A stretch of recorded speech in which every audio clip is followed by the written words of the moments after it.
Ser podcast. Hola, somos Ángeles Oliva y Toña Medina. Juntas hacemos Por el Principio. En este episodio, Manuel Campo Vidal recuerda cómo dejó su pueblo con 9 años para vivir en Barcelona, los tebeos del Capitán Trueno y de Jabato, o cómo le gustaban los sírex. Aquel impacto de la radio sobre aquel microclima familiar de periódicos y algo de radio, del parte de Radio Nacional de España, que yo vivía en mi pueblo, yo tengo la impresión que todo aquello, incluso coincide por el tiempo, generó en mí una impresión de que, bueno, esto del periodismo es muy atractivo, yo quiero ser periodista. Se lo dije a mi madre y le dije, mira, yo quiero ser periodista. Y mi madre me dijo, pero vamos a ver, Manuel, si esto es como los artistas, hoy aquí, mañana allí. Y yo dije, pues canta igual mi madre, ¿no? Y qué razón tenía mi madre. Hoy aquí, mañana allí.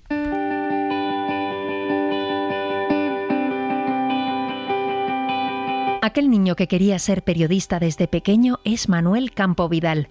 Ha presentado y dirigido, entre otros muchos programas, el Telediario de Televisión Española o las noticias de Antena 3, donde llegó a ser el vicepresidente. Fue director y presentador de Hora 25 en la cadena SER, y consiguió organizar y moderar el primer debate electoral de la historia de la televisión en España, un cara a cara entre Felipe González y José María Aznar, en 1993, al que siguieron otros. Manuel Campo Vidal se crió entre un pueblo pequeño de Aragón y la Barcelona cosmopolita de los 60. Recuerda que iba con su abuelo a los plenos del ayuntamiento, el cine que tenían sus padres y el gol de Marcelino en la Copa de Europa de 1964. Es una historia que merece ser contada empezando por el principio. Por el principio. Por el principio. Por el principio. Manuel Campo Vidal nació el 30 de marzo de 1951 en Camporrels, un pequeño pueblo al este de la provincia de Huesca. Mi pueblo era un pueblo agrícola, pero muy cercano al río Noguera Ribagorzana, y a partir de finales de los 50, yo nací en el 51, empezó la construcción de las presas hidroeléctricas de lo que entonces era la empresa ENER, Empresa Nacional Hidroeléctrica del Ribagorzana, que hoy lo es Endesa, ENER, etc. Entonces creció mucho la población de trabajadores que iban en muy malas condiciones, en unos camiones a veces al descubierto y en un invierno duro, 11 kilómetros a trabajar a la presa, y recuerdo accidentes porque allí se movieron montañas sin la maquinaria adecuada, entre otras cosas pues porque tampoco se había desarrollado tanta maquinaria, ¿no? Y recuerdo de niño pues los gritos de dolor de alguna familia porque se les comunicaba que el marido había muerto allí.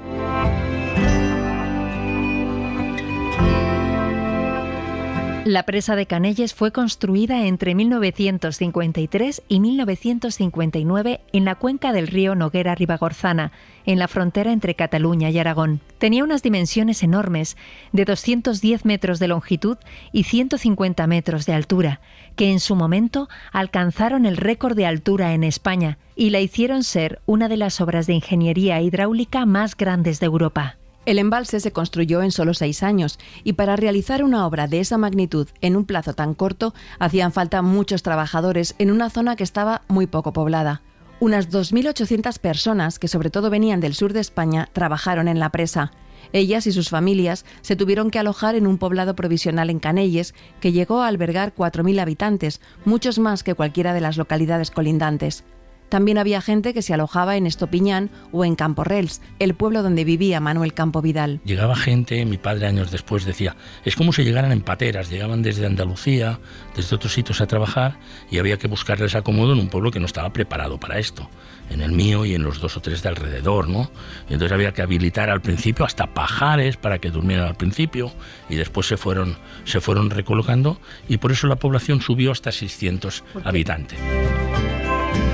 Las condiciones de trabajo eran durísimas, en régimen de semiesclavitud, como en el resto de los pantanos construidos por el régimen franquista. Según diferentes versiones, murieron entre 33 y 57 personas en las obras, dirigidas por un ingeniero alemán.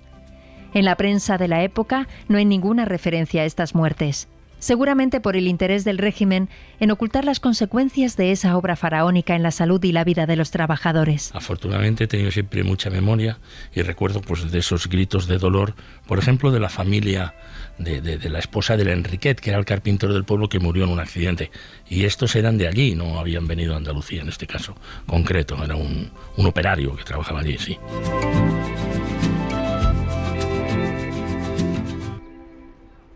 ¿Te vas, abuelo? Sí, tengo que ir al pleno, en Valldellou. ¿Puedo ir contigo?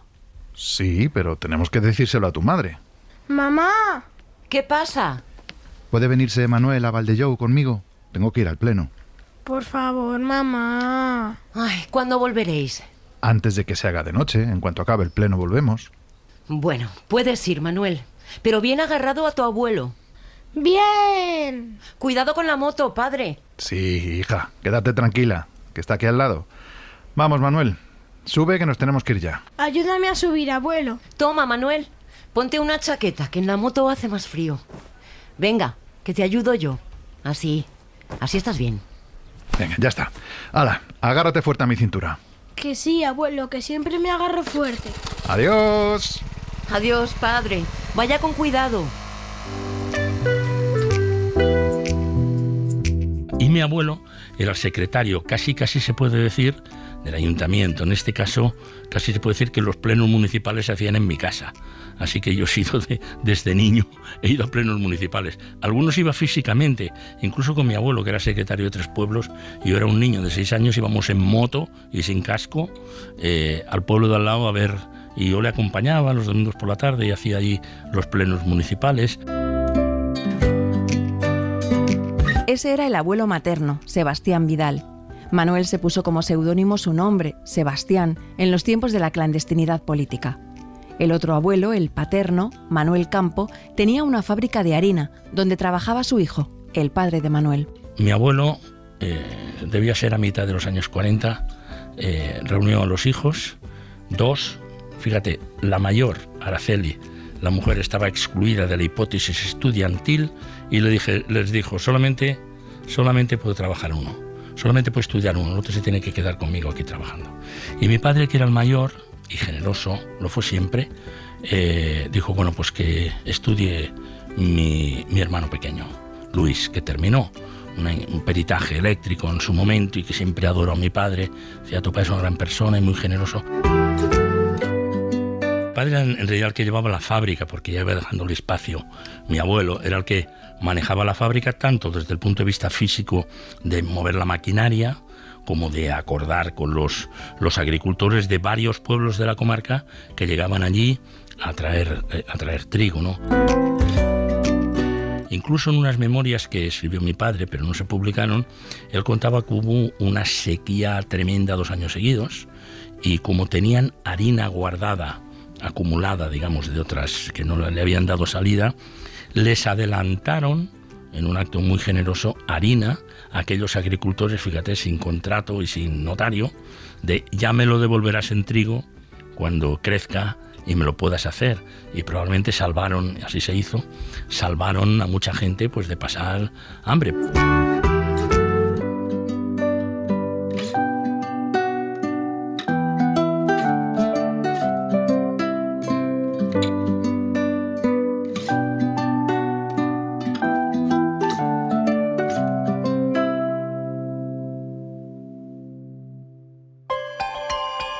Unos años después, la fábrica de harinas familiar solo movía 8.000 kilos diarios y habían aparecido otras próximas que movían 36.000 kilos.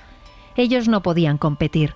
La fábrica tuvo que cerrar y la familia de Manuel decidió emigrar. Mi padre trabajaba en esto, pero creía que no tenía futuro para sus hijos. Éramos 3 hermanos y una ya embarazada de mi madre, y entonces empezaron a manejar la hipótesis de emigrar. Y consideraban 3 destinos, que yo lo recuerdo. El chico de 7 años, si es el mayor, está en las conversaciones de los padres. 7 y 8 años. Emigraron cuando yo cumplí 9. Barcelona, Zaragoza o Australia. Yo le pregunté a mi madre por qué Australia, y dijo que el sacerdote, Mosén Francisco, un gran tipo, muy amigo de la familia, les había dicho que en Australia querían hombres jóvenes, blancos y con familia, pues para desarrollar y que creciera, digamos, allí otro tipo de personas, ¿no? Como en otro católicos, orden, ¿no? Católicos. La Operación Canguro fue un programa de inmigración para atraer a trabajadores a Australia. Aunque el régimen franquista no mantenía relaciones diplomáticas con ese país, se organizó la llegada de españoles jóvenes y solteros. Solo admitían a oriundos del norte, vascos, cántabros o navarros, que en los años 50 empezaron a trabajar en Australia en las plantaciones de azúcar y tabaco. El franquismo ofreció a trabajadores canarios experimentados en las plantaciones de caña, pero el gobierno australiano quería a gallegos, asturianos y vascos. Querían blancos que parecieran blancos. Ya habían llevado a británicos, holandeses o nórdicos, y por eso eligieron a un pueblo emigrante como el vasco, con fama de fuertes, trabajadores y resistentes, además de altos y en ocasiones rubios. Tras la Segunda Guerra Mundial, el gobierno australiano se había planteado aumentar su población con emigrantes. No les interesaba que se reprodujesen los aborígenes. Querían una Australia blanca y, a poder ser, rubia. Para completar el proyecto, unos años después se puso en marcha el Plan Marta, con el que casi 800 españolas, al principio también solo vascas o gallegas, emigraron a las antípodas supuestamente para trabajar en el servicio doméstico y prosperar en la vida. No sabían que su destino era, en cambio, casarse con compatriotas que trabajaban allí. Antes de viajar, recibían un cursillo para aprender a cocinar, planchar, limpiar y cuidar niños, tareas recogidas en el Manual de la Servidora Doméstica. Fue una operación orquestada por la Iglesia Católica Australiana, en connivencia con la italiana, la griega, la española. Se apuntó hacia las solteras sin hijos, en edad de procrear y devotas. Reclutadas a través de Acción Católica y de la Juventud Obrera Cristiana, no sabían nada de la agenda oculta de las jerarquías católicas. Australia quería repoblar con católicos frente al auge del protestantismo, y a Franco le venía bien tener menos desempleo y remesas económicas de los emigrantes. El 10 de marzo de 1960 aterrizó en Melbourne el avión de las novias, al que siguieron 13 vuelos más. Los emigrantes varones ya establecidos en Australia acudieron al aeropuerto a recibirlas. A las mujeres les pagaban el vuelo de ida, pero el de vuelta era carísimo, lo que les obligaba a permanecer al menos los 2 años del contrato. Bastantes de ellas regresaron tras la jubilación, porque volver antes era caro y difícil, pero otras echaron raíces porque tuvieron hijos y nietos.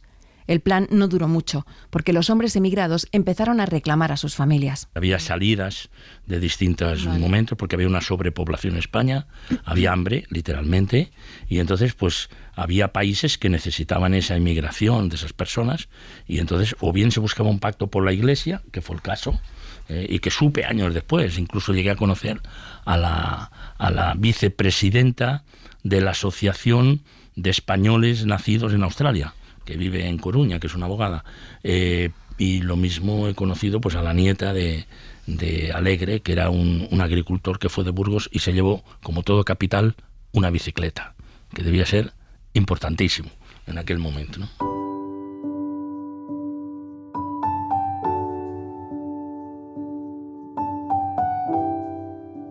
Finalmente, la familia emigró a Cornellá de Llobregat, a 6 kilómetros de Barcelona. La despedida del pueblo fue difícil. Aquel día Manuel vio llorar a su abuelo por primera vez. Yo vi a mi abuelo llorar, Manuel Campo, que era digamos, yo no lo había visto llorar nunca, ¿no? Yo me imagino que también lloró, y no lo vimos, el día que le dijo mi padre que se iba. Porque lo grave del relevo generacional es decirle a tu padre, mira, yo me voy, sé lo que conlleva todo esto, pero tengo que sacar a mis hijos adelante y nos vamos. Y supongo que el día también lloró, aunque no lo vimos, ¿no? Pero a pesar, digamos, de la tristeza por salir del pueblo y por el impacto que me produjo las lágrimas de mi abuelo, yo estaba feliz porque iba a encontrarme con mi padre, porque yo quería vivir con mi padre y estaba muy unido a él. Estaba muy contento y efectivamente fue una emigración suave, por decirlo así, porque otra gente pues no va y vuelve a su pueblo en meses, en años, o hay personas aquí trabajando pues que han dejado los hijos con las abuelas al otro lado del Atlántico, y eso a mí me conmueve mucho, Ángeles, las despedidas. Voy mucho a Santo Domingo y a otros países por razones de dar clase y hacer conferencias, y las despedidas, que yo sé lo que significan en los aeropuertos, de niños y niñas pequeñas de sus madres que quedan allí con las abuelas, pues son realmente muy conmovedoras. nosotros nos hablaban en castellano, pero mi padre y mi madre hablaban entre ellos en catalán, con lo cual nosotros sabíamos catalán perfectamente. Mi madre, yo siempre digo, nos hablaba en castellano, pero nos reñía en catalán, porque ella había nacido en Barcelona, en una migración de ida y vuelta también de otro pueblo de Aragón, de Azanui, donde estaban mis abuelos, pero se asustaron por la República, que venía muy fuerte, por la guerra y tal, y volvieron, digamos, a Azanui, pero mi madre ya había nacido en el año 27 en Barcelona. Y entonces era una mezcla, digamos, en el idioma, con lo cual a nosotros no nos supuso ningún problema. Yo hablo catalán habitualmente, hago programas en catalán. Y fue una suerte que eligieran Barcelona, porque Zaragoza entonces estaba muchísimo más atrasada con relación al conjunto de España.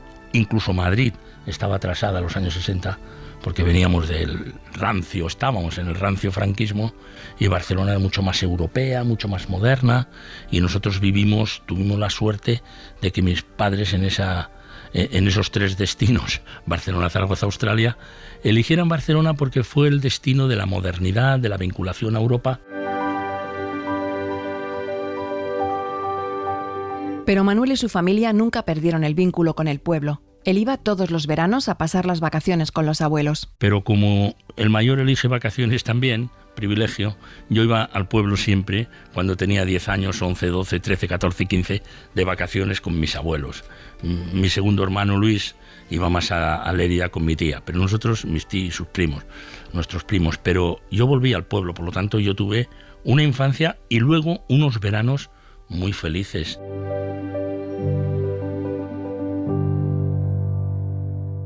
Por el principio, Manuel Campo Vidal, Cadena SER. Por fin, ya estáis aquí. ¿Qué os ha dicho la Guardia Civil? Le han echado una buena regañina y no me extraña. Desde luego, vaya jaleo. La que habéis montado, Manuel. Lo siento, papá. ¿Qué tal está Luis? Bien, está en la cama durmiendo. Al final ha sido más el susto que otra cosa, pero vamos, que podía haber sido grave. ¿Te das cuenta, Manuel? Podríais haber salido volando tú y tu hermano. ¿A quién se le ocurre construir un cohete? Con pólvora y todo, hijo. Es una temeridad. Queríamos llegar a la luna. Pero Manuel, ya eres mayor para saber que eso no puede ser, hijo. Eso lo hace solo gente muy preparada, que manda astronautas o perros. Eso lo hace la NASA, no unos niños en el pueblo. ¿Sabes que habían mandado a comprar azufre al del coche de línea a Lérida? Es increíble. ¿Se lo han contado los chicos a la Guardia Civil? Madre mía, Manuel. ¿Pero cómo se os ocurre? Mira, me tiembla todo el cuerpo de pensar en lo que podría haber pasado. ¿Pero tú sabes lo peligroso que es el azufre? No. Pues es muy peligroso, de verdad, Manuel. Estamos muy disgustados. Los padres de José Antonio también. Menuda bronca le han echado a su hijo. Tienes que prometerme que no volveréis a hacer algo así. Os lo prometo de verdad. Ahora vete a tu habitación y ponte el pijama, que es muy tarde y quiero hablar con tu padre. Y no despiertes a tu hermano. Vale, buenas noches. Fíjate que coincidió, ya sería el 60 y tantos, ¿no? Cuando el hombre no tanto llega a la luna como digamos empieza la carrera espacial. Nosotros, que ya íbamos por cuarto y estudiábamos física y química, dijimos, pues tenemos que tirar un cohete, ¿no? Y allí construimos un cohete, queríamos tirar un gato, que pobre se salvó porque la primera vez nos explotó en la cara y le hizo incluso daño a mi hermano, porque nuestra voluntad era que el cohete subiera y provocó una explosión y un problemón, digamos, en el pueblo. Es decir, ¿quién ha sido el animal? La Guardia Civil creía que había estallado una mina. Incluso enviamos por el coche línea a comprar azufre a Lleida, que es el lugar más cercano, machacamos carbón, luego con potasa hicimos la composición de la pólvora para que aquello subiera, y según mi amigo José Antonio Callén, nos equivocamos en hacer los agujeritos de salida, los reactores, que llamábamos con mucha ilusión, demasiado pequeños, y por eso explotó. ¿Cómo es que tiene usted esa vocación periodística? ¿Tiene periodistas en la familia? No, mi padre trabajaba en la fábrica de harinas de mi abuelo, que era molinero, toda la vida lo fue, fábricas de harinas, y el otro abuelo era secretario del ayuntamiento, por lo tanto no había ninguna tradición. Pero es verdad que eran muy lectores. A mí me gusta decir que descubrí en aquel momento que yo leía los periódicos con mi padre, veía los titulares y había un general de Gaulle. y en la radio hablaban del general de Gaulle, y yo creía que eran dos tipos distintos, hasta que descubrí que los franceses tienen la manía de leer de una manera distinta a lo que escribe, pero recuerdo que efectivamente en ese microclima familiar, y además en la información que siempre había por mi padre, por el abuelo secretario, por mi padre alcalde, con todo esto yo siempre viví mucho en el ámbito de la información. Y años después fui a ver a la gente de correos, que eran los mismos, los de Casa Martina de mi pueblo, y les dije, ¿cuántos periódicos recibíais en esa época? Y recibían 6, pero porque había uno para el maestro y otro para el bar, pero el resto, los otros 4, iban a mis 3 familias, a mis 3 casas familiares, un abuelo, el otro y mis padres, con lo cual vivía en un pueblo del Prepirineo, sí, pero en un clima siempre muy vinculado a la información.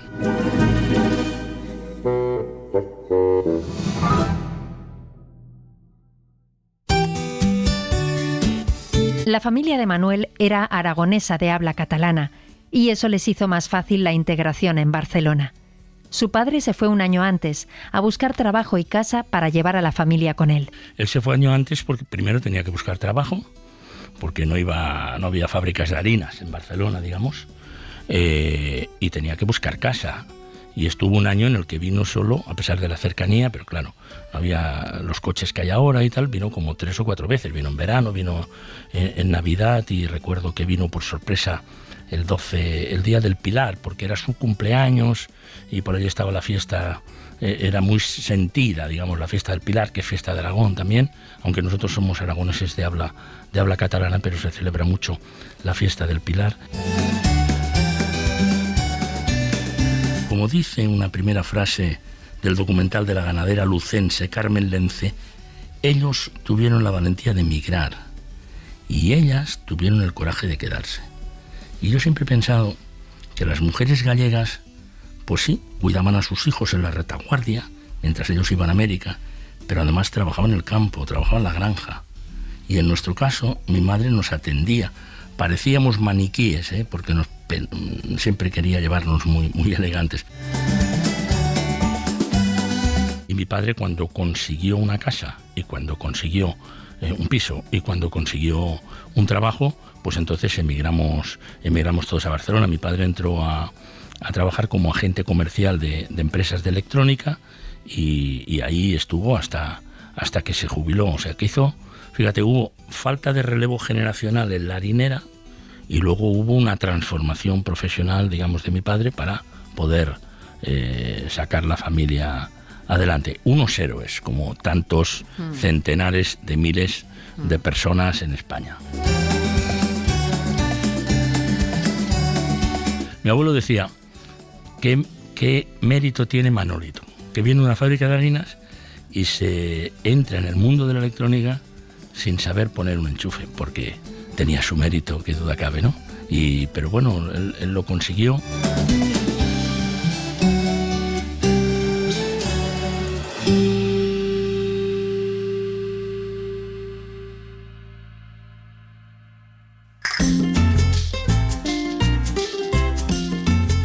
Mi madre era muy moderna en aquellos parajes prepirenaicos de los años 50, ¿no? Era una mujer de ciudad, porque ella había nacido en Barcelona, en una emigración de ida y vuelta de mis abuelos, desde Azanui, otro pueblo cercano, pero se adaptaba bien a la vida de Camporrells, sabía moverse, una mujer para el pueblo y para la ciudad, ¿no? Pero claro, cromáticamente era una excepción. En el decorado del pueblo, ¿yo cómo lo recuerdo? Yo lo recuerdo como una película en blanco y negro, con muchos grises, pero la figura de mi madre coloreada, porque había faldas y había blusas alegres que lucía mi madre y que difícilmente otras jóvenes de su edad se atrevían en principio a vestir, ¿no? Y a lo mejor luego lo hacían porque mi madre, adelantada, aunque sin estridencias, marcaba tendencia, ¿no? Y sé que la admiraban otras mujeres, porque años después me lo dijeron. Y yo lo pienso y digo, bueno, en aquellos años no había televisión. Las imágenes nuevas solo llegaban por la revista que estaba en la peluquería o por las películas del cine de mis padres. Así que en cierto modo mi madre pues era como una actriz real en color en aquella película en blanco y negro que se rodaba cada día en mi pueblo, en Camporrells. Era una persona que había estudiado, bueno, para secretaria, pero cualificada, y luego también había estudiado un poco de música, porque mi abuelo secretario era muy buen músico, y todos sus hermanos también, porque fíjate, mi bisabuelo Antonio Vidal Rufas, en un pueblo como Azanui, venían del campo y venga, a estudiar solfeo. Todos los 5 chicos de la casa. La chica no, de nuevo, ayuda a la madre, porque los chicos tenían que cenar, pero hasta constituyeron una orquesta y se ganaron la vida. Complementaban su salario, se llamaba La Familiar de Azanui. Hay fotografías de eso. Porque hay matrimonios porque son poco cómplices, y ellos sí, tenían una buena complicidad, sabían lo que querían para sus hijos, y ella siempre era mucho más inquieta y buscando oportunidades nuevas. Incluso en un momento determinado creó una pequeña tienda que no le fue bien, de perfumería, etcétera, cuando nosotros ya íbamos saliendo de casa, porque quería ser activa, etcétera. Pero bueno, tengo un gran recuerdo de ella, una persona también muy culta, que leía muy bien, que tenía una letra extraordinaria, y sabía, y también lectora.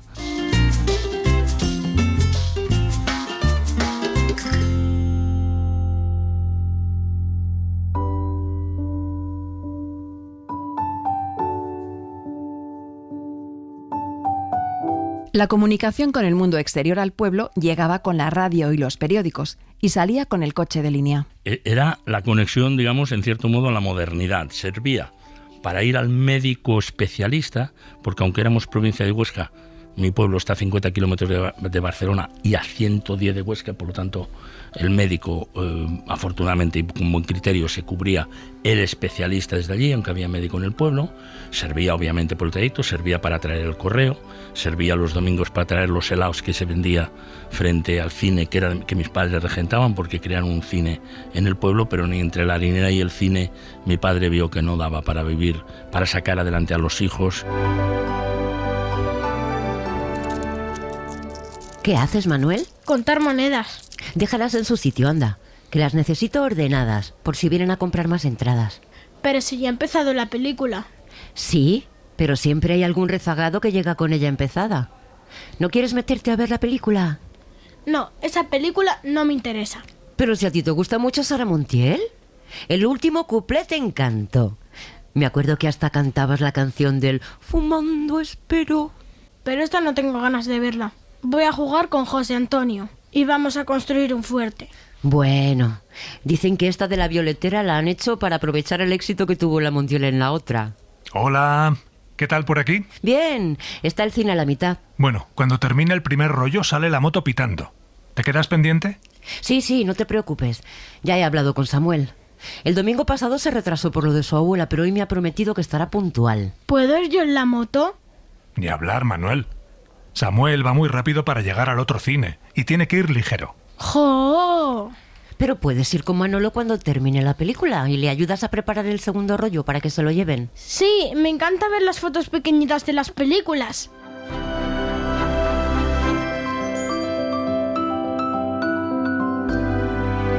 El cine era de mi padre. Los dos electricistas del pueblo eran los que pasaban físicamente la película. Mi madre era la que cobraba las entradas en la puerta, y mi padre era, digamos, el empresario, por decirlo de algún modo, el que contrataba las películas de acuerdo con mi madre. E incluso llegó a tener cines en 2 o 3 pueblos, y entonces salía una moto que llevaba el primer rollo al otro pueblo, etcétera, etcétera. Bueno, si se retrasaba la moto se paraba y la media parte del cine era un poquito larga. Es emocionante. ¡Qué aplausos! Como que son la vida del artista. Recuerdo el último cuplé, que había bofetadas para entrar en el cine, porque claro, aquello fue una sensación con Sarita Montiel allí. Bueno, cómo fue el tema que en el pueblo de abajo no les gusta que se lo recuerden, en Valdeallou, pero es verdad que no era el cine de mi padre, pero era un cine parroquial. Entonces había un monaguillo jefe, que no digo el nombre por misericordia, pero que el cura le tenía encargado que en las escenas más difíciles ponía interrumpía con un papelito, con un cartoncito, la visión para que no se viera tanto escote por allí, ¿no? Pero eso en mi casa no pasaba. Si la película viene así y hay escote, pues adelante. Amar es un placer genial, sensual, fumando espero al hombre quien yo quiero.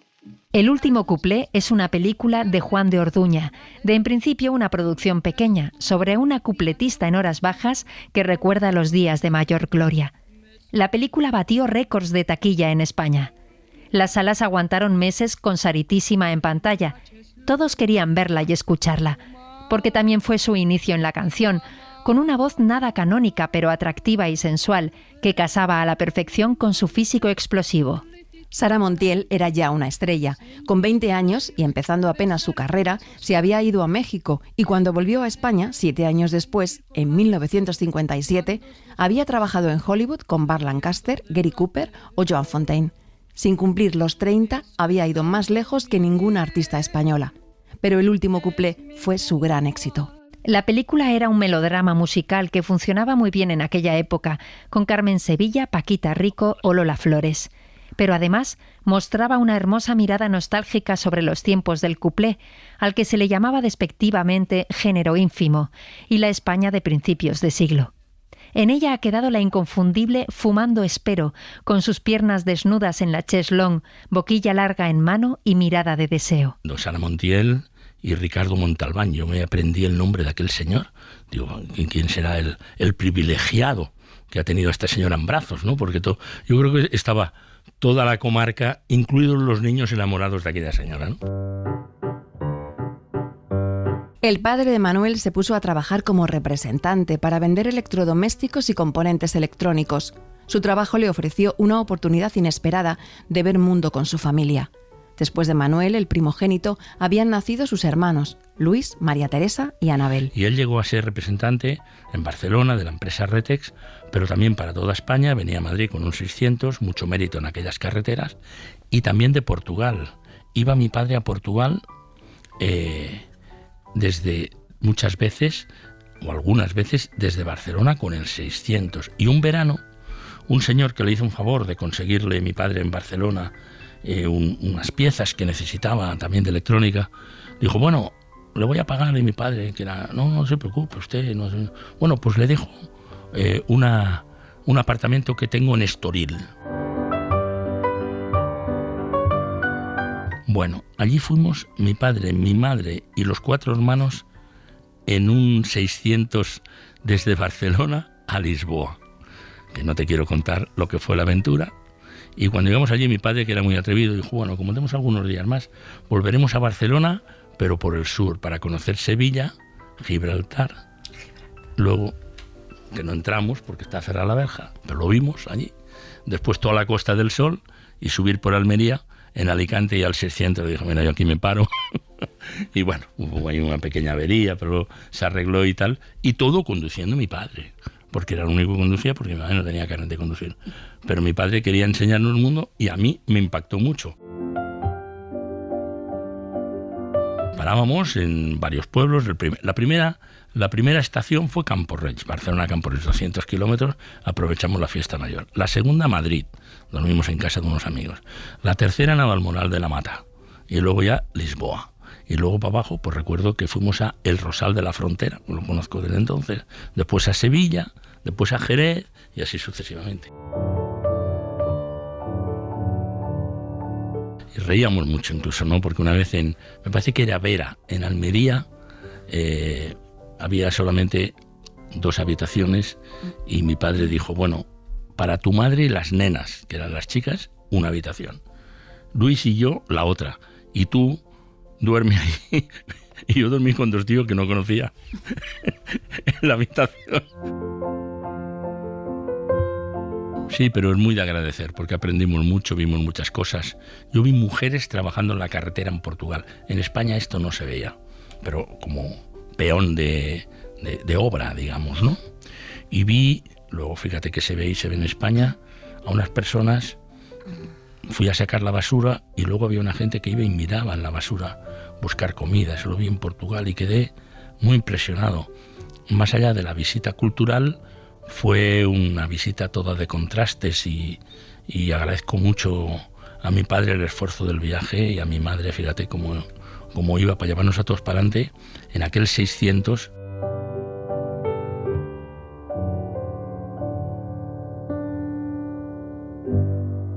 Por el principio, Manuel Campo Vidal, Cadena SER.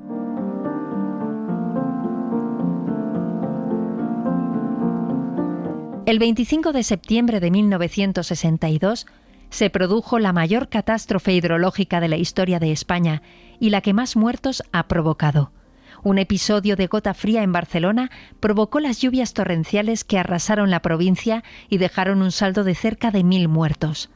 Aparecieron cadáveres a kilómetros de distancia de sus casas. Barrios enteros desaparecieron por completo.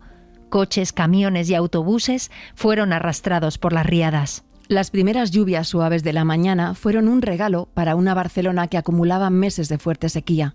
Nadie podía prever las dimensiones que alcanzaría la tormenta. No había medios entonces para anticiparlo. Pocas horas después, los ríos Besós y Llobregat, que limitaban la ciudad de Barcelona al norte y al sur, se desbordaron. Quedaron cortadas las comunicaciones, la luz y las principales carreteras entre la capital y las poblaciones satélites.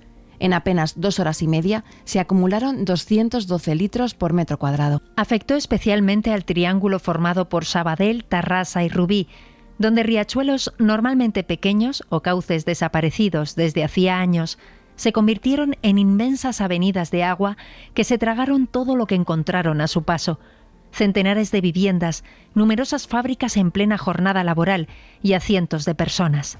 La mayoría eran inmigrantes andaluces que habían llegado a Cataluña para buscarse la vida en la industria de la zona y que habían construido sus viviendas con materiales precarios.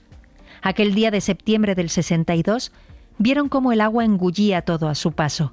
Manuel Campo Vidal tenía 11 años y tiene grabada la riada en su memoria. En el año 1962 nosotros vivíamos en un primer piso y de madrugada, me parece que era el 24 de septiembre, empezó a porrear la puerta el vecino de abajo: señor Campo, que se ha salido el río.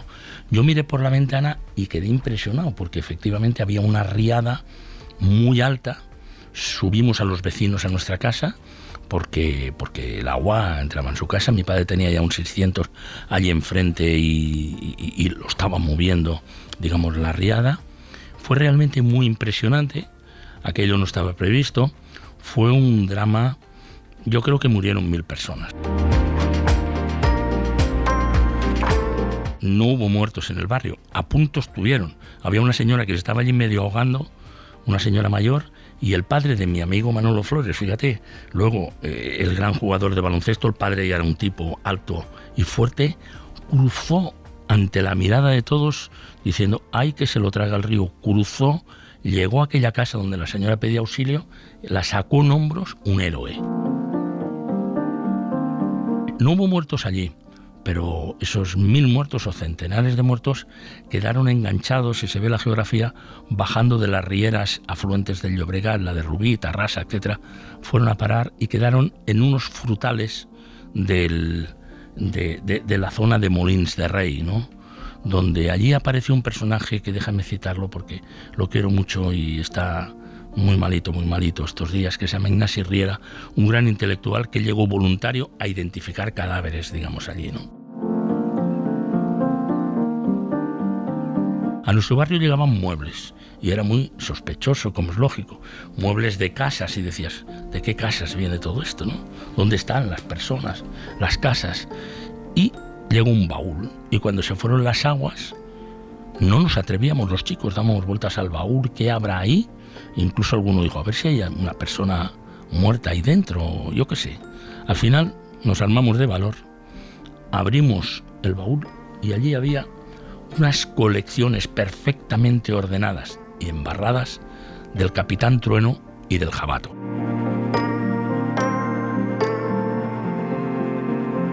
El Capitán Trueno fue un tebeo muy popular creado por Víctor Mora, que un tiempo después creó el personaje de El Jabato, en el que cuenta aventuras de la época romana. La primera aventura del jabato se regaló con el número 107 del Capitán Trueno, en octubre de 1958. Bruguera parecía entonces competir consigo misma, porque lanzó 2 personajes con características similares. Frente al Capitán Trueno, un cruzado que luchaba contra el Islam para preservar la hegemonía cristiana, el íbero jabato representaba el desafío de un pequeño pueblo contra un imperio romano. Era un campesino ibérico que se convierte en esclavo y luego en gladiador, y finalmente se dedica a luchar por la justicia y la libertad. La editorial impuso el nombre de jabato contra el criterio de Víctor Mora, y enseguida se ganó al público. Jabato recordaba permanentemente en sus aventuras el anhelo de libertad del ser humano, que no podía resignarse a vivir bajo la opresión de la tiranía. Al igual que el Capitán Trueno, encarnaba valores democráticos e ilustrados frente al autoritarismo del régimen franquista. Sus palabras podrían haber servido como frases de un manifiesto antifranquista, pero los censores las dejaron pasar. Algunos analistas plantean que sus peleas contra las legiones romanas podían identificarse con las peripecias del maquis, activo hasta 1965. Víctor Mora, el creador de ambos tebeos, fue un militante clandestino del PSUC y pasó por las cárceles franquistas, acusado de comunista y de masón. Espectáculo, lo recordamos a veces con Manolo Flores, de niños secando en el sol, se habían retirado las aguas, los tebeos para luego frotarlos y poderle quitar el barro y poder leerlos, era realmente conmovedor. Y la gran pregunta era, ¿dónde está el muchacho que ordenó todo esto con tanta, digamos, delicadeza, ¿no? Seguramente pues estarían aquellos frutales de más arriba enganchados. Señores, con nuestro micrófono de mano portátil, con un cable muy largo de extensión, estamos saliendo ahora al vestíbulo de la calle de Caspe, de su casa de Radio Barcelona.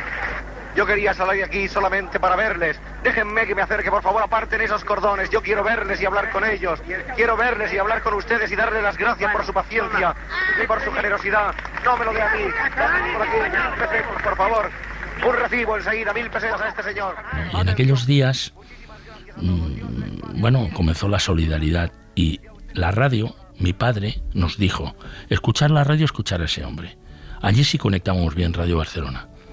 Y allí había un tal, fíjate, Joaquín Soler Serrano, luego lo hemos comentado con él, que era un locutor de Radio Barcelona en el que dijo, traigan las ayudas, mantas, ropa, comida, lo que sea, a la calle Caspe 6, que estaba inundada, no se podía entrar en la emisora. Y él dijo, no me voy a dormir hasta que se llegue a esta cantidad. Y llevaba 1 día y medio hablando en el micrófono. Y mi padre decía, escuchar a este hombre, porque es que este hombre se puede morir ahí hablando en el micrófono y tal. Y para llegar a la cantidad, que era varios millones de pesetas, faltaban 300.000. Y entonces se dijo, ya hemos llegado porque ha venido un empresario que ha dicho, yo doy las 300.000 pesetas si Joaquín Soler Serrano se va a dormir. Yo años después tuve una sospecha, Ángeles. Yo pensé que había sido el gobierno civil el que había dado las 300.000 pesetas para que se cortara aquella denuncia permanente, porque pedir tanta solidaridad para las personas que estaban allí era justamente denunciar que el Estado no estaba dando la respuesta, digamos, adecuada, ¿no? Vivo el más alto honor de mi vida y el momento de mayor emoción al ser portador hasta las manos de vuestra excelencia de este cheque por 30 millones de pesetas, fruto de las aportaciones de todos los españoles en ayuda de los que han sufrido las consecuencias de las inundaciones. Por el principio, Manuel Campo Vidal, Cadena SER. Vamos. No pueden volver a ganar los rusos. Esta copa es nuestra. ¡Vamos! ¿Vamos a ganar, abuelo? No lo sé, está muy reñido, pero España está jugando muy bien. ¿Qué tal van? Vamos empate, 1-1, y se está acabando el segundo tiempo. ¡Ay, qué tensión, madre mía! A mí me va a dar algo. Tenemos que ganar, mamá. Hemos llegado a la final. Además, jugamos en casa. Ha metido un gol Pereira, pero luego han igualado los rusos. Todo puede pasar. ¡Madre mía, cómo ganemos! ¡Qué alegría! ¡Gol! ¡Vamos, Marcelino! ¡Hemos ganado! ¡No me lo puedo creer! ¡España ha ganado la Copa de Europa! Marcelino, señores oyentes. Impresionante remate de cabeza. Llevaba la pelota Pereda. Ha centrado a media altura. En 1964, la selección española ganó la Copa de Europa de las Naciones. Consiguió ganar a Rusia por 2-1 en la final, que se jugó en Madrid. El gol de cabeza de Marcelino marcó la infancia de Manuel, que lo recuerda como uno de los momentos más felices de aquellos años. Sí, eso lo vi en casa de mi abuelo. Claro, es que nosotros veníamos de un clima en el 64 en que Rusia tenía la culpa de todo. Y probablemente tenía mucha, pero no sé si de todo, ¿no? Y entonces se decía, no, Rusia, pero claro, que en el Santiago Bernabéu, se celebraba aquí, el famoso gol de Marcelino, que encima era el delantero centro del Zaragoza, para qué contarte. Y yo era seguidor del Zaragoza, sobre todo, ¿no? Como muchísima gente. Marcar aquel gol de cabeza tirándose en plancha, pues fue una emoción realmente espectacular, porque digamos que España participaba en grandes torneos, pero no estaba llamada a ganar nada, y sin embargo allí se llamó, yo creo que se ganó. Había una tele en el bar, había tele en alguna otra casa, pero mi abuelo secretario tenía una tele y yo lo vi con él. Perfectamente en la cabeza lo tengo. Si yo tuviera una escoba, si yo tuviera una escoba, si yo tuviera una escoba, si yo tuviera una escoba. ¿Cuántas cosas En 1959, 3 chicos de Barcelona formaron un grupo para imitar los éxitos rock and rolleros que venían de Estados Unidos. Guillermo, el bajista, trabajaba en la fábrica de gafas de su padre y le gustó la palabra Sirex, que nombraba un hilo de ajuste de los cristales a la montura. Así que lo propuso como nombre. Los Sirex se presentaron al concurso de grupos noveles El Show de las Dos, presentado por Joaquín Soler Serrano en Radio Barcelona. Quedaron segundos detrás de los Mustang. Entonces el cantante de los Sirex, Santi Carulla, se fue con los Mustang. Los Sirex buscaron otro cantante al que apodaban Leslie, que se convirtió en el portavoz del grupo. Al poco tiempo, Sirex y Mustang eran los 2 grupos más emblemáticos de Barcelona y sus fans rivales a muerte. En esa época los Sirex vestían de cuero, se tiraban por el suelo, ponían poses de rockeros made in USA y no se preocupaban mucho por el sonido. Sus letras tenían algún problema de censura y varias discográficas rechazaron al grupo. Con el tiempo cambiaron las cazadoras de cuero por trajes al puro estilo mod, fueron abandonando el rockabilly y se adaptaron a los gustos beat del momento. Evitaron en lo posible hacer versiones de grupos ingleses y enseguida sus primeras canciones les hicieron muy famosos. Un compositor profesional les presentó una especie de copla llamada La Escoba. Al grupo no le gustó nada, pero Leslie, el cantante, le cambió la letra y el resto acabó aceptándola. La canción fue número 1 absoluto en 1965 y es uno de los temas más populares del pop español de todos los tiempos. Se vendieron más de 100.000 ejemplares del disco en un país que no tenía más de 500.000 de tocadiscos. En los 2 años siguientes, los Sirex tuvieron un ritmo frenético, actuaron casi todos los días por todo el país. Telonearon a los Beatles en su único concierto en Barcelona y no se quedaron a verles tocar porque tuvieron que salir corriendo a tocar en Calella 3 horas después. En esa época no estaban tolerados los partidos políticos, así que la generación de Manuel en Cataluña se dividía entre seguidores de los Sirex y de los Mustang. Bueno, los Mustangs eran los que cantaban en castellano las canciones de los Beatles. Y le gustaba mucho a las chicas porque su cantante, Santi, era un tipo muy guapo. Entonces era, digamos, como muy señorial, por decirlo de algún modo, y era una gente muy educada. Los Sirex eran más populares, tenían sus propias canciones, que si una era La Escoba, otra era Que se mueran los feos, canciones así. Y su cantante, Leslie, llegó a ser después concejal de Convergencia y Unió en el Ayuntamiento de Barcelona. Él era más de barrio, era más de la Barceloneta. Yo lo he llegado a conocer, lo he llegado a entrevistar, aunque es mayor que yo, y recientemente actuaron en Madrid y a mí me pilló fuera y no sabe lo que lo siento, porque me hubiera encantado ir a ver los Sirex. También éramos los de los Brincos, porque había que mirar también para Madrid, que era otro grupo musical muy importante, y había otros que eran los del Lone Star, y luego ya los más gamberros, entre comillas, seguían un grupo que se llamaba Los Salvajes. Si tú lo lees ahora, parece una oda contra la corrupción. hay que limpiar esto, déjenme la escoba, yo limpio esto. Si te lees la letra puedes tener esa lectura. Yo no sé si lo hicieron con intencionalidad política o no lo hicieron con intencionalidad política, pero sonar suena. En su época no había instituto en Cornellá, así que Manuel Campo Vidal estudió bachillerato en l'Hospitalet. Después hizo la carrera de Ingeniería Electrónica, siguiendo los deseos de su padre.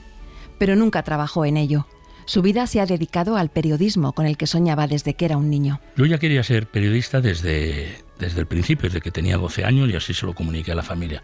Pero mi padre, como trabajaba en la electrónica y el hombre no tenía sus estudios, dijo, los hijos varones que estén en la cuestión. Y lo hicimos, yo lo aprobé. Luego tampoco sé cambiar un enchufe, ¿no? Como luego mi padre, pero bueno, estudias álgebra lineal y cálculo infinitesimal y física, eso te ordena la cabeza.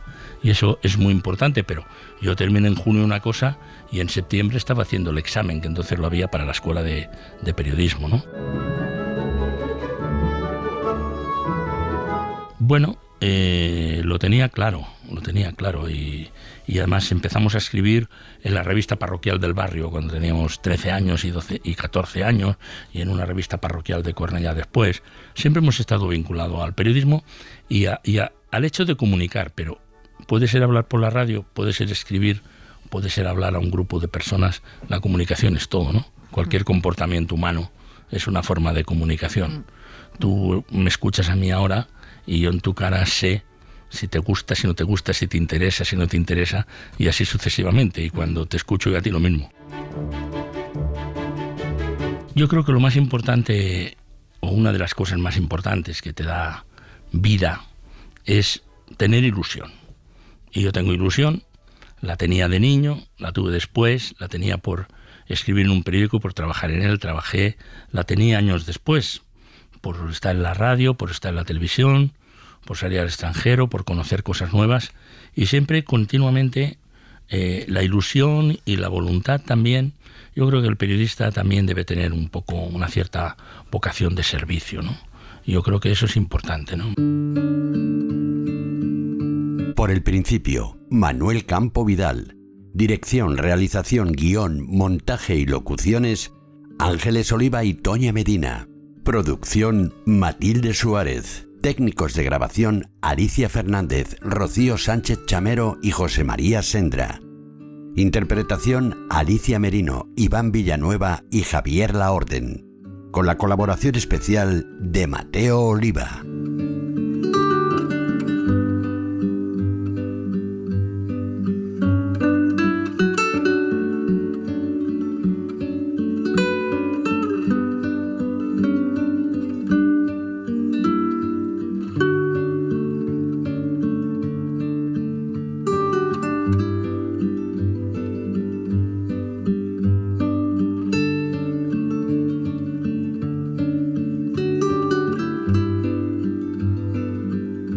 Suscríbete a Por el Principio. Todos los episodios y contenidos adicionales en la app de Cadena SER y en nuestros canales de Apple Podcast, Spotify, iVoox, Google Podcast y YouTube. Cadena SER. La radio.